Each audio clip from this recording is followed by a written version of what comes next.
नमस्कार मेरे प्यारे मीठे मीठे बच्चों, कैसे हो। आज हम फिर आ गए आपसे मिलने, आपको कहानी सुनाने, स्टोरी टाइम विथ मामनी इस चैनल को लेकर। तो बच्चों, रामायण कथा में आपका स्वागत करते हैं। पिछले दिन हमने बताया कि रावण के योजना अनुसार मारीच सुनहरे ऋषि हिरण का रूप धारण करके राम को पंचवटी से बहुत दूर ले गया और सीता माता के निर्देशानुसार लक्ष्मण राम के खोज में जाने से पहले कुटिया के बाहर एक रेखा खींच दिया और सीता माता से आग्रह किया कि किसी भी कीमत पर सीता माता उस रेखा पार न करे, उस रेखा के बाहर कदम न रखे। तो बच्चों, आज आगे की कहानी। जैसे ही ना बच्चों लक्ष्मण कुटिया से दूर गए, वैसे ही रावण अपनी योजना के अनुसार तैयार हो गया। वो वही घने वृक्षों तथा झाड़ियों के पीछे छिपा हुआ था। उसने एक सन्यासी का वेश धारण कर लिया और हाथ में भिक्षा पात्र लेकर सीता की कुटिया के पास पहुंच गया। हाँ बच्चों, भिक्षां देहि भिक्षां देहि भिक्षां देहि।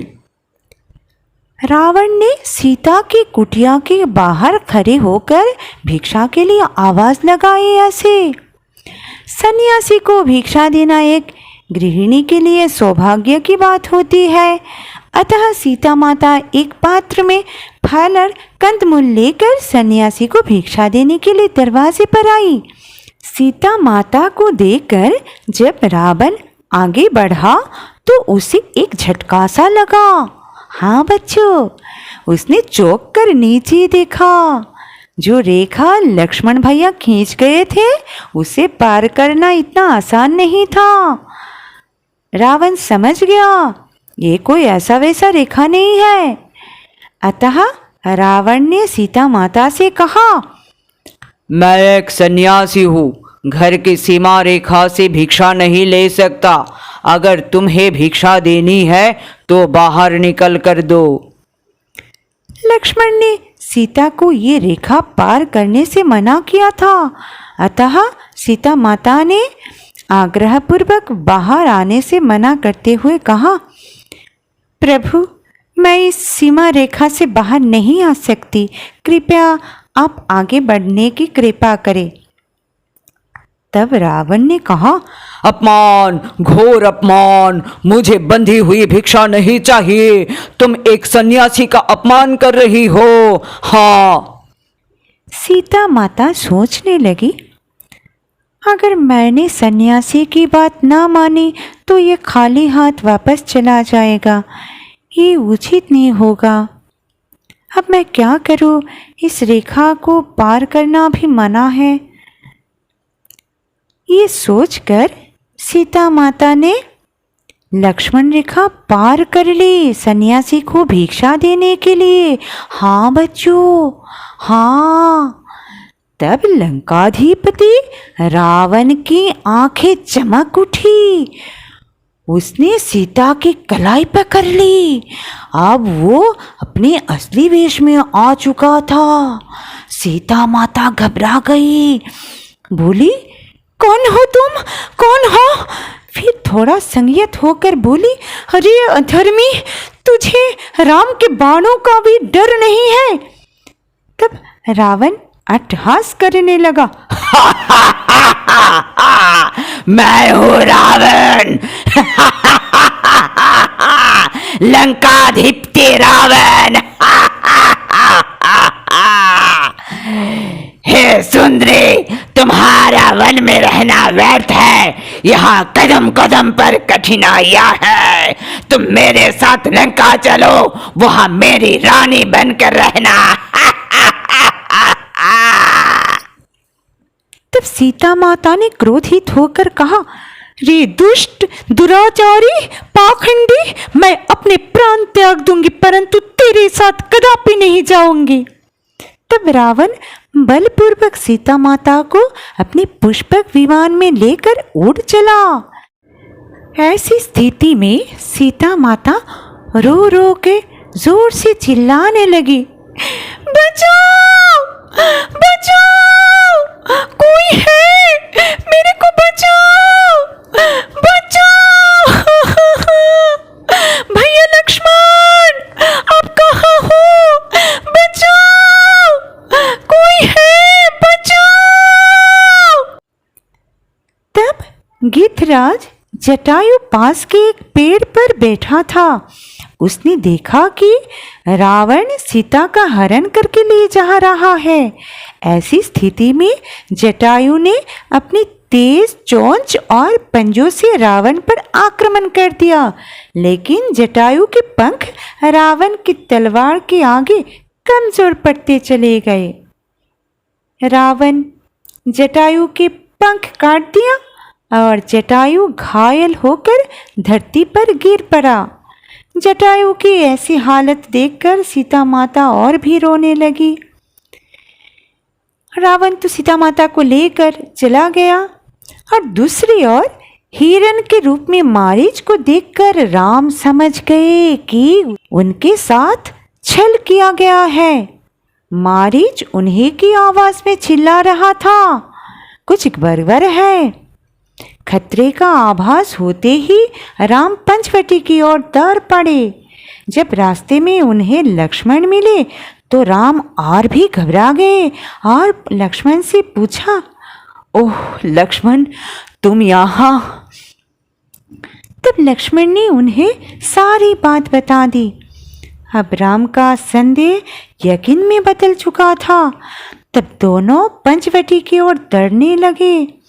अब वे अपनी कुटिया पर पहुंचे और सीता माता को ढूंढा, लेकिन सीता माता वहां नहीं थी।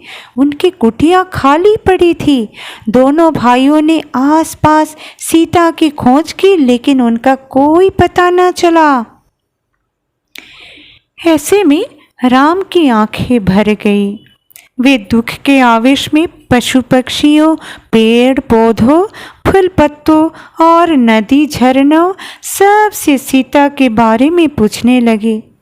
हे सीते, तुम कहाँ हो सीते? कोई तो बताओ, मेरा सीता कहाँ है? कोई तो बताओ। हे सीते, हे प्रिय, तुम कहाँ हो? कहाँ हो सीते? कुटिया के दक्षिण दिशा की ओर सीता की बेड़नी के फूल दिखाई दिए। तभी उन्होंने कहारने की आवाज सुनी। वे दोनों तत्काल उस स्थान पर पहुंचे। वहां पंख विहीन जटायु धरती पर लहूलुहान पड़ा था। उसने अंतिम सांस लेते हुए बताया, हे राम, सीता माता का अपहरण राक्षस राज रावण ने किया है। वो उन्हें बलपूर्वक अपने साथ पुष्पक विमान में बिठाकर दक्षिण दिशा की ओर ले गया। इतना कहते ही जटायु की मृत्यु हो गई।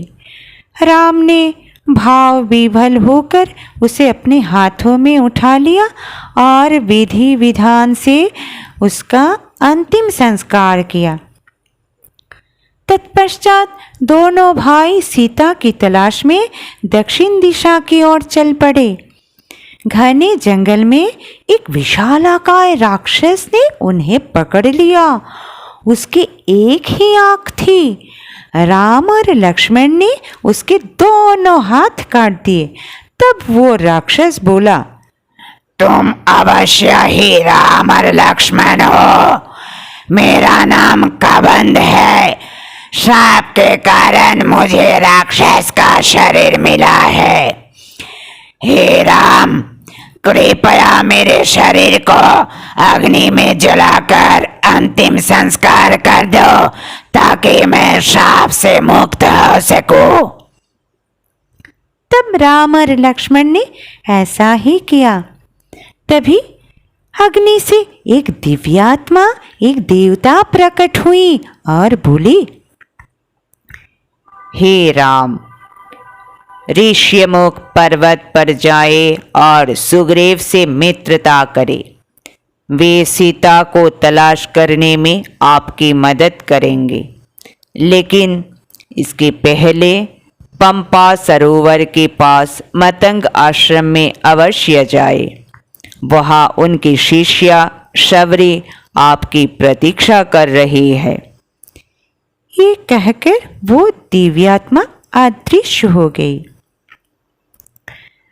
राम और लक्ष्मण सीता को ढूंढते हुए ऋष्यमुख पर्वत की ओर चल पड़े। ये रास्ता पंपा सरोवर से होकर जाता था।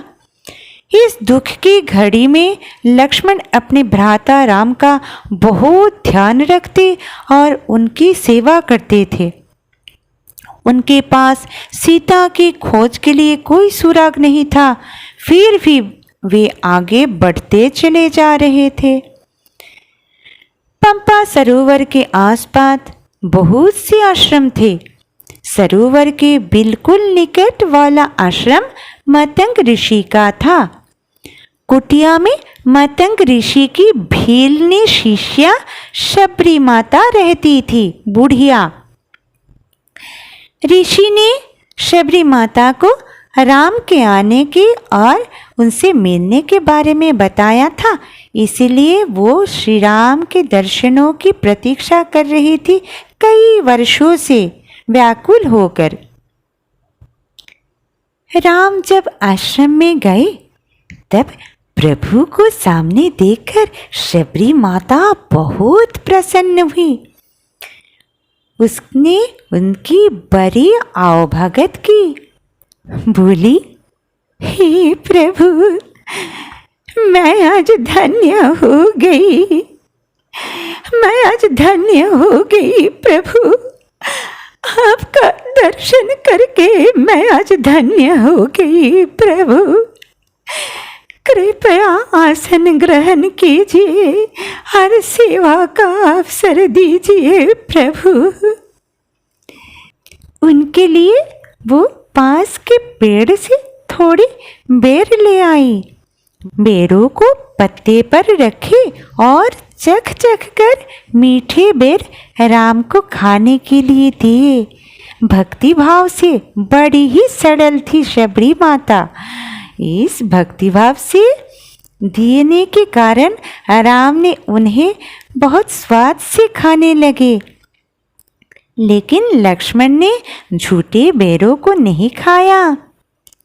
तब राम ने शबरी माता से सीता के विषय में पूछा तो शबरी माता ने सुग्रीव के बारे में बताया और कहा, हे प्रभु, आप उनसे मित्रता कीजिए, वही आपके इस कार्य में मदद करेंगे प्रभु। शबरी माता के यहाँ से राम और लक्ष्मण आगे बढ़ चले। शबरी माता का कार्य पूरा हुआ। वो नाचने गाने लगी और शीघ्र ही शरीर से मुक्त हो गई। सबने उसके शरीर को चिता के हवाले कर दिया। राम और लक्ष्मण आगे बढ़े। तो बच्चों, आज के लिए बस इतना ही। आप लोग स्वस्थ रहना, खुश रहना। अब जाने से पहले हम भगवान श्री राम जी के चरणों में एक बार सब मिलकर प्रणाम करते हैं। तो बच्चों चलते हैं। नमस्कार।